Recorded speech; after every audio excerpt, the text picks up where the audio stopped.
¿Cómo se empiezan a manejar las cosas de este cambio radical que tiene Matilda y de las confesiones que Matilda hace a través de las redes de un padecimiento que tiene? Que a mi gusto fue muy mal manejado. Siendo periodista sabemos que estuvo mal manejado. ¿Cómo lo descubres y cómo lo empiezas a tratar tú sola después de que son vidas muy parecidas la tuya y la de tu hija?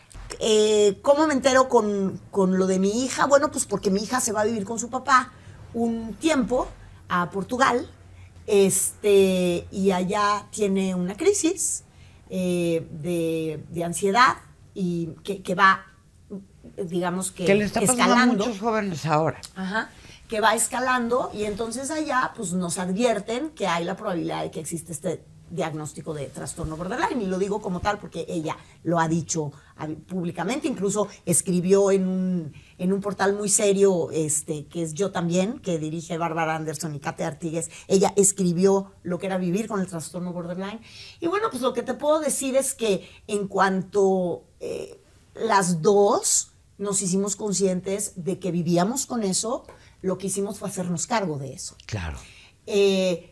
En mi vida con mi hija no tiene por qué haber estigmas, no tiene por qué haber tabús y no tiene por qué haber nada que no se pueda solucionar. Y si teníamos que ir a ver a 400 médicos, íbamos a ir a ver los 400 médicos, pero Matilda, que es afortunadamente, tiene donde sacar muchas de estas cosas, que es a través de su pintura, a través de sus tatuajes.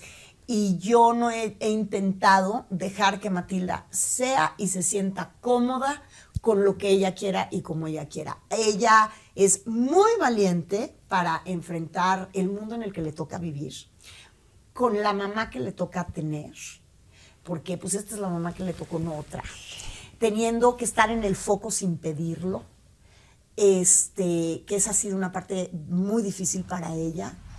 Pues cómo no va a ser difícil, Mónica, y luego con todas esas cosas y con todos esos filtros. Pero pues ella ha hecho siempre lo que tiene que hacer. Yo creo que... Y tú lo que tienes que hacer. Y yo lo que tengo que hacer.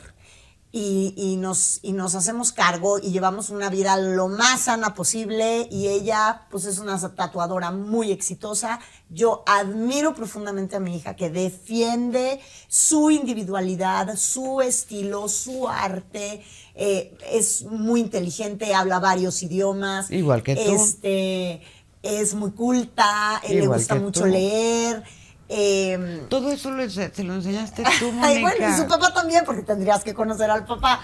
Pero creo que, yo la bueno, que conozco es a la mamá. Sí. Y yo recuerdo cuando me platicabas y me enseñabas fotos de Matilda, y estamos hablando hace muchos años, Mónica. Sí, así es. Y yo cada que veía esas cosas, yo decía, Mónica es una mujer muy valiente. Y para las personas, las señoras que nos están viendo en este momento, la pandemia no fue fácil, el confinamiento no fue fácil para los jóvenes. No, hombre, para nada. Fue, ¿qué nos espera mañana? Muchos intentos de suicidio, muchas ansiedades, que no necesariamente tienes que tener un padecimiento como el que están controlando con Matilda y están controlando juntas, y como madre e hija. No es un padecimiento, es una condición. Es una condición. Es una condición, ¿no? Como cuando una persona sufre de ansiedad, pues va a sufrir ansiedad toda su vida, en mayor o menor medida. Las personas que hemos padecido... catastrófica. Las personas que hemos padecido un desorden alimenticio, toda la vida lo vamos a padecer, va a estar ahí.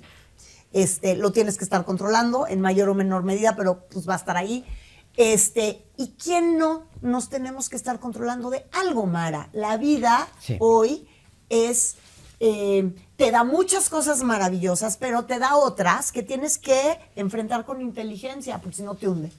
Pero a todos, tengas una condición o no la tengas, ¿no? Lo que no se vale es señalar, estigmatizar, discriminar y hacer una serie de cosas. Juzgar.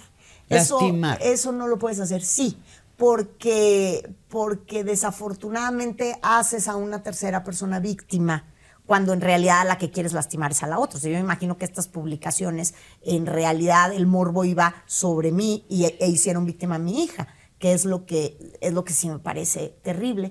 Y nunca me quise acercar a un tema legal, sí lo pensé, sí lo consideré. Pero ¿cómo no? Pero no lo hacía no lo he hecho porque es darle una importancia que no deben de tener. Mi hija y yo somos mucho más fuertes que eso. Y nosotros enfrentamos eso desde la ciencia, no desde las pendejadas de los chismes. Y bueno, y de repente, bueno, Historias Engarzadas, que exitazo, jefa de información, o sea, no tenías tiempo de nada. Sí. ¿Cómo es que decides pasarte a noticieros? ¿Y cómo es no perder la credibilidad de periodista, de espectáculos, porque no es lo mismo, porque piensan que los espectáculos es sentarte y leer? Sí, y no, es enterarte, es saber, es conocer. Cuando le tienes respeto a tu oficio, sí, efectivamente. Yo por eso digo que el periodista es periodista, no importa en la fuente que esté. Y el que no es periodista en ninguna fuente. Entonces, cambias a política, 10 años ya en política, más unos cuantos que le sumes de espectáculos. ¿Cómo pues es digamos que en las notas duras, ¿no? Más que política, porque no me he dedicado al análisis político propiamente, sino a la nota dura, que me gusta. Además, me gusta mucho la velocidad de las noticias, la inmediatez. Me gusta mucho escarbar, ¿qué más hay?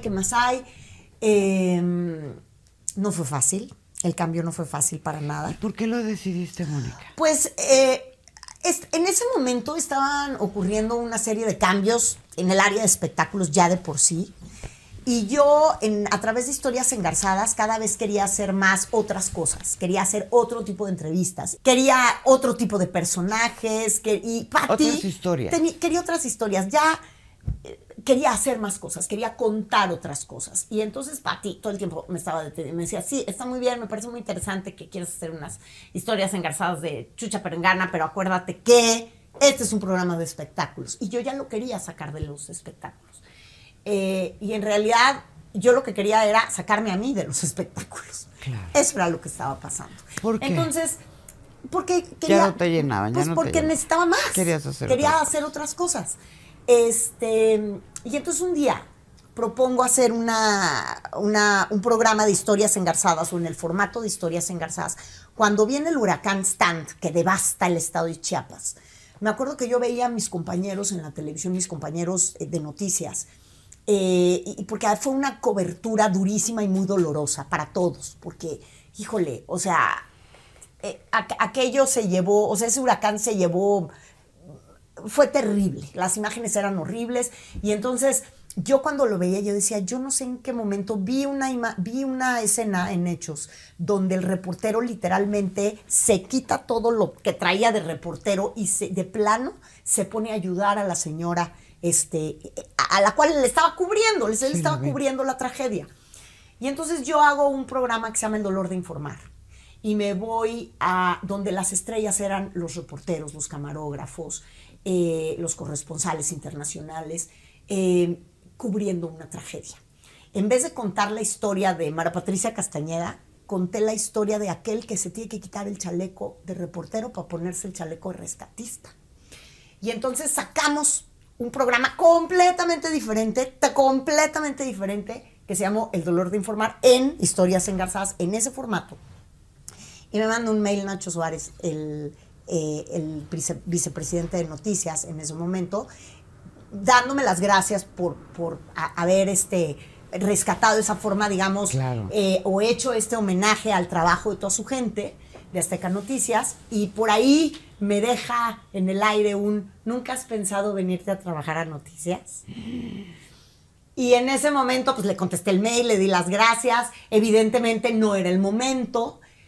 Siempre había pensado que quería irme a trabajar a Noticias, siempre, pero ese no era el momento. Hasta que un buen día, pues el momento llegó. Y entonces, en lo que Ventaneando hacía una serie de cambios, y hubo Ventaneando Azteca América, y hubo Ventaneando no sé qué, y en ese ir y venir de cambios de conductores en unos lugares y en otros, a mí me ofrecen irme a Noticias ya radicalmente. Me siento con Pati. Y yo creo que para ella no fue ninguna sorpresa. No. Y pues, además nunca hubo esto de que estoy viendo cómo me voy. No. O sea, no, ella sabía, ella sabía que yo quería ya decir otras cosas. Ella ya me había dicho alguna vez, tú te vas a ir de aquí. Tú eventualmente te vas a ir. Ella me lo dijo. Es una maestra para ti. Y entonces pues nada, hice mi cruce a noticias, que el primer año no fue muy fácil, porque luego pues, no te aceptan tan fácil, ¿no? Y además entré por la grande, entré como titular de Hechos AM con Alejandro Villalbazo. Tuve muchísimo apoyo por parte del director de noticias, de Alejandro Villalbazo, por supuesto, de muchos compañeros, muchísimo apoyo, pero de otros muchos no. Y lo que más trabajo te cuesta, y tú lo sabes mejor que nadie, es construir el hecho de que tengas mucha credibilidad en una fuente no significa que la vayas a tener en la otra. Y había que volver a empezar. ¿Algo que le quieras decir a tus seguidores, a tu gente, pues a tu muchísimas público? gracias por seguir esta conversación, pero más que nada muchas gracias a ti por considerarme en este espacio tan lindo, tan personal tuyo, y sabes que para ti no nada más mi cariño, mi respeto inmenso y mi admiración siempre. Gracias. Y tú sabes que también mi admiración, mi respeto en todos los sentidos, Mónica, y que bueno, pues esta es tu casa. Gracias. Y que siempre seremos grandes compañeras. Siempre. Y aquí estaremos una para la otra. Y risa, como siempre. Y risa, tequileando. Gracias, mi querida Mara. Gracias. Mónica Garza aquí, en Casa de Mar. ¡Bravo!